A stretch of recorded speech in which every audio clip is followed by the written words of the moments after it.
Hello, and welcome to another bonus level of the Frosted Players podcast, bold takes and no strings attached. Today, myself, your host, David, is going to take you through my top 5 Resident Evil games. Now, the list is going to work from 5 to 1. And if you listened to our podcast before, you're probably going to not be surprised with what number 5 is. But let's start there. Number 5 is, in fact, Resident Evil Survivor. Don't be surprised, you saw it coming. Now, it being a first-person shooter over a third-person shooter is one of the things that stuck out for me.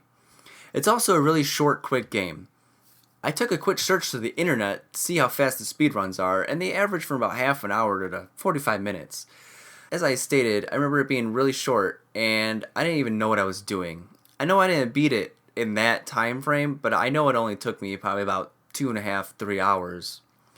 Now, the biggest difference between this Resident Evil and other Resident Evils is you weren't playing a main character, like Resident Evil 1 and 2, 3, etc.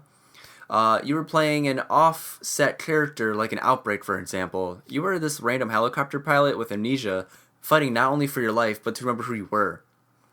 All in all, besides not being able to play it anymore because of the wretched controls it has, being from 2000 and the regular PS controls, I played it quite often when I could. Let's move on to number 4. Now this one is probably also suspected, even though I haven't really talked about it, but it's usually rated as one of the better ones that's been put out. It is in fact Resident Evil 0.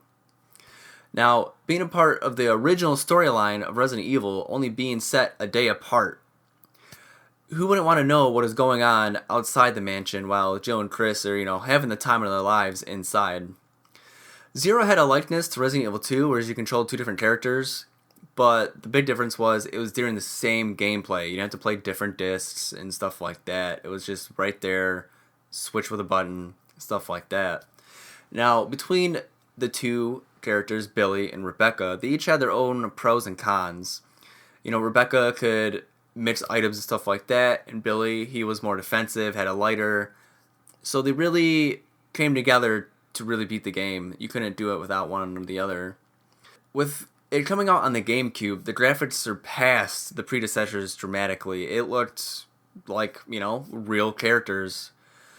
I remember being excited for this one when it came out, but I also remember getting stuck near the end for the longest time. I almost actually couldn't beat it. But in the end of the game was what you would think, but it didn't make it any less endearing. Number 3. Resident Evil Code Veronica X. Yes, you probably guessed that as well. But you'll never guess why it stuck with me. Will you? I'll give you a hint. It's because it had Claire. Claire is back and harder than ever. As the game starts, you're a prisoner on an island, and the guard, just lets you go, which is kind of strange, But come to find out, the island was taken over by a virus outbreak. Original storyline, right? I know. You find another inmate, Steve, and you two just do what you can to survive. Unfortunately, Steve likes to leave you a lot. But he comes back and forth, He saves you. The difference between Code Veronica and Code Veronica X is the X was added due to re-releasing, and apparently it added some cinematic scenes towards the end to give you more storyline of why Wesker was there and stuff like that. Sorry for the spoilers, but it's been out for like 20 years, guys. You should have played it by now. All in all, it was a great game. I've gone back to play it when I could play it. The controls are still like the same as Survivor. I just can't play it nowadays. I actually haven't tried it on PC and stuff, so I might have to go that route because I have it for the PS2, and that's the only way I've tried. Let's move on from that. Now, coming in at number 2 is going to sound redundant. It's Resident Evil 2. A lot of 2s. It sits at 2 because this is what brought me into the world of Resident Evil, it just sucked me in. I was at the ripe age of 9. I got it for my birthday or for Christmas, along with the PlayStation and WWF Warzone, I think. I don't know. Those 2 games. But this one I just played, and we got a Game Shark. So after I beat it, I would use the Game Shark. It's a bunch of memories. Anyways. This one you play as Leon and Claire, and what changed in this game is you had the 2 discs, as I mentioned earlier. One is Leon, the other's Claire, and when you beat the game with one, you can play the storyline B as the other. For example, be Claire A, you get Leon B, stuff like that. Depending on who you played and whatnot, the items changed places, the sequences of the gameplays were different. The game gave hours and hours of playtime. Unfortunately, I don't remember how long it took me to play this game and beat it, being it was the first one, and that is just lost in time. But what was cool about this game, it's horror, it has the action, and you need a good sense of puzzle solving to be able to beat this one, and kind of pretty much all the Resident Evils. All in all, great game. They didn't remake it for no reason. The remake was great. I did beat it. It just doesn't sit on the top 5 for me, since story-wise, gameplay-wise, Resident Evil 2, the original, just sticks with me more. So it may be a nostalgia effect, but if you just came into the series playing the new Resident Evil 2 remake, it's probably going to be one of the top 5, honestly, and I wouldn't blame you. This level of Thoughts and Players is brought to you by us. If you've been enjoying the podcast so far, please show your support and let us know by subscribing to the podcast, following us on the socials, and contributing to community surveys and questions around our community segments. Doing so will help the podcast grow, keep our content engaging, and most importantly, make sure your voice is heard. Thanks for tuning in, and now, back to the show.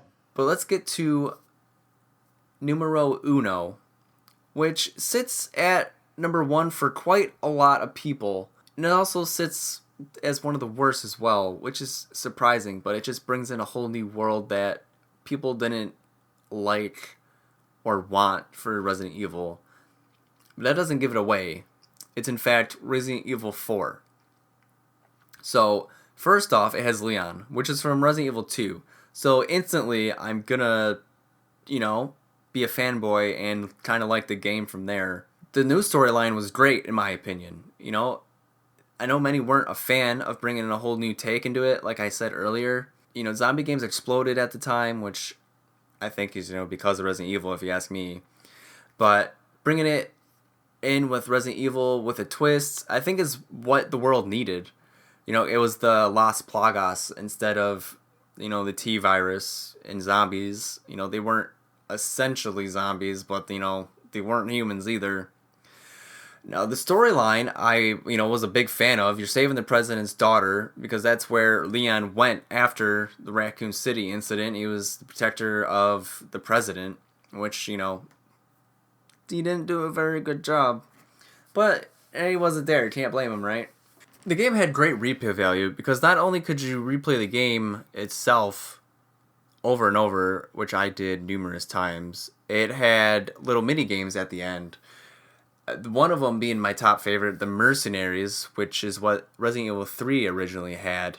It's just a short little arcade-style mini game where you can play as different characters to kill enemies within a certain time limit to go for a high score. And if you got 5 stars on all 4 levels with, I think it was 5 characters, you unlocked the hand cannon, which was pretty much a one-shot gun that you can unlock for the main game, and you can just blow through, which was very fun to do, especially for the bosses you would usually have trouble with. It's a real relaxer, if you ask me. There was 2 other game modes, Assessment Ada, which was non-canon, and you just run around as Ada to collect Plaga samples. And there was also another one, Separate Ways, which wasn't on the GameCube release, which was actually, it was only on the 2016 PC version of the game. It was a large 5-chapter canon scenario that shows Ada's actions during the main game, and you could save during it, you could visit the merchant. So, it's pretty cool game modes after you put time into the main game. And with that, being a short, sweet top 5 list, I would, I would appreciate your guys' comments. Do you agree with me? Were your top 5 the same? Were they similar at all? I don't think other people would appreciate Survivor like I will, but, let me hear your comments. I would like to see where our differences are and where our similarities are. The biggest one being Resident Evil 4. Should it be up there? Should it not be up there? Well, anyways, I appreciate our audience and everyone listening all the time, and I appreciate the hours you guys have sank into listening, and I appreciate all the comments. I can't thank you all enough. I hope this is another level that you all will enjoy. I hope to do something like it again. If it's too short, did I not go into detail enough where I didn't entice you to try these games? Let me know. I know personally I'm not the one that sits and gives everything like Corey and Jeremy do. They're very great at that. They're the detailers. I love it. Well, anyways, this is David signing off. I hope you guys have a great day, week, month, year, and I'll see you on the next episode.